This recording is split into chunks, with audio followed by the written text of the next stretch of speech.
अलिफ लाम मीम, ये किताब यानी कुरान मजीद, इसमें कुछ शक नहीं कि अल्लाह का कलाम है। परहेजगारों के लिए रहनुमा है जो गैब पर ईमान लाते और आदाब के साथ नमाज पढ़ते और जो कुछ हमने उनको अता फरमाया है उसमें से खर्च करते हैं। और जो किताब ए पैगंबर तुम पर नाजिल हुई और जो किताबें तुमसे पहले पैगंबरों पर नाजिल हुई सब पर ईमान लाते और आखिरत का यकीन रखते हैं।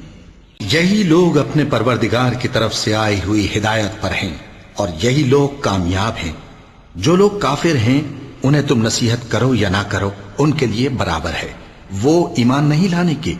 अल्लाह ने उनके दिलों और कानों पर मोहर लगा रखी है और उनकी आंखों पर पर्दा पड़ा हुआ है और उनके लिए बड़ा अजाब तैयार है। और बाज लोग ऐसे हैं जो कहते हैं कि हम अल्लाह पर और रोज़े आखिर पर ईमान रखते हैं, हालांकि वो ईमान नहीं रखते। ये अपने ख्याल में